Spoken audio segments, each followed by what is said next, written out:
Alrighty, welcome to another Quiltler 3 tutorial. In this tutorial, we are going to go over creating this table runner, this kind of a infinity table runner. So the first thing you're going to want to do is make sure that you have a half square triangle cut. And so you could come over to the community and then go to cuts, and you could just search half square triangle and you could select that there, and then you scroll down and then you'll hit the download or the pull in button, and it'll pull it right into your library, and you'll be able to see that it's there by coming over here, and you'll see that you got the half square triangle. And then we can go over to designs, hit the plus button, and all of this is doable from mobile, from iOS as well, and from iPad. And we can just give this a name, call it table runner. You can see I've already created a few of these. And for this table runner, we're going to go 4 wide and 12 high. And that's pretty much all we need to do. Could give it a description if you want, which is searchable. And we'll hit create design. Now we got this nice canvas ready to go. And one of the things that I like to do is you can add a reference image, and I've already got one here, and here it is. So I selected that from my photos, and we're gonna just go ahead and crop this. It's a little bit harder with my mouse. It's easier with my fingers, surprisingly, on my iPhone. But we'll crop that down, and that should be about right there. And then we'll go ahead and hit done.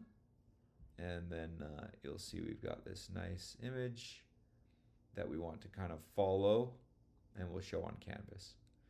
And then we'll go ahead and hit reframe current selection so that we could just drag it off of our canvas and drag it right next to it into the scratch space. You'll see we got a nice big scratch space there that we can work off of. And then we'll hit done here because we're pretty much done with positioning our reference image. So the next thing we want to do here is just kind of get started building one of these rings. And the first thing you'll notice is that it's got this half square triangle cut. And so we can come over here and find our half square triangle. And then we'll just pick a, any kind of design here that we want. Maybe we'll do like this nice clay orange. And we can just get started, and this one is pointing up, and so it's missing the bottom. And so we'll just get started here, and we'll put that there. And so that's a good start, but then we'll also notice that we've got 2 more. Let's see, we've got this one and this one both pointed up, and so I'm just going to look over here, and we've got 1 block down, and then right there and right there.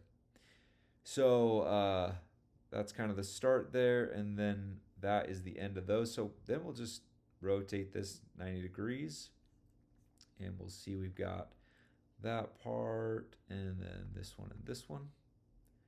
And then we'll rotate it again. So now we've got the downward facing.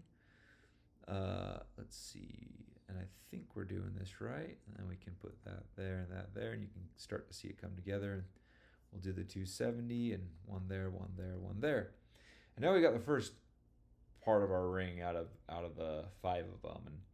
And so that's pretty simple how you do that. Now the easy part is just kind of, we'll hit the select option, and we'll grab all of these pieces. And we will go ahead and we'll hit duplicate here. And now we got duplicate, and we'll just reposition this about, let's see, each ring is kind of touching, so I think that's good there. And if we duplicate that again, we can drag all those right, let's see, right there. And so yeah, we got our 3 rings here. Now the next thing we can do here is we could actually come here and we could select these rings, and then we've got this nice selection of all these rings, and we can create a block group, and we'll just call this 3 rings, and we'll use that a little bit later. And so now we'll just come here and we'll grab another one of these and we'll hit duplicate, and then we'll do the kind of the center rings here, and that's good. And then we can actually just come down here and we could give this a different color, maybe green.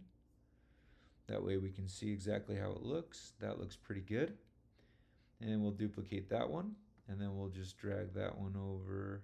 You can see the green square there where it's going to snap into place, and we'll just let that snap into place. Obviously not the right spot, so we'll move that up, and that looks much better.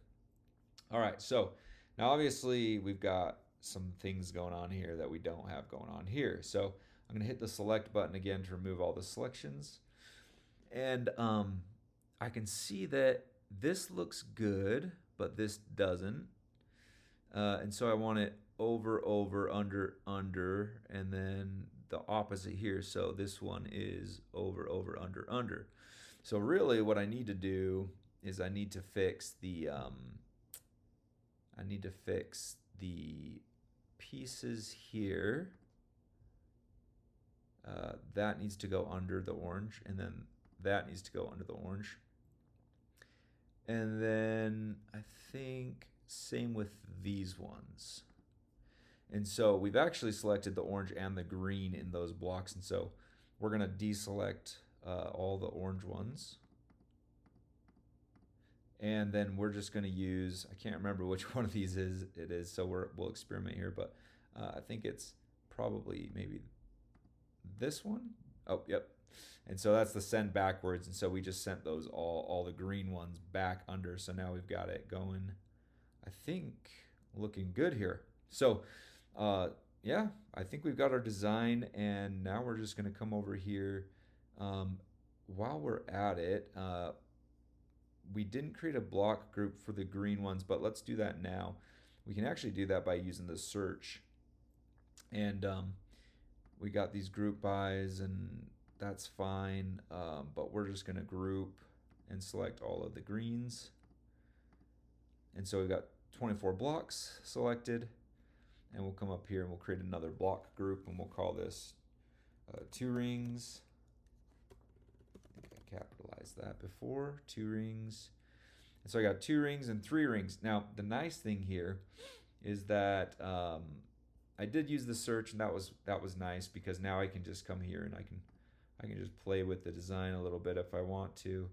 But now I can really quickly just select the 3 rings, and I've already got the selection there, and I can swap between all sorts of different designs really quickly. So you can iterate pretty darn quick on whatever you want your designs to look like. So anyways, that is a tutorial here on some of the functionality of the Quiltler 3 app and how to make these table runners or these different designs. So I'd love to hear if you have any feedback, comments, suggestions, recommendations. Let me know. Special shout out to Linda for helping me build some of these features out through her recommendations. So anyways, love to hear from you.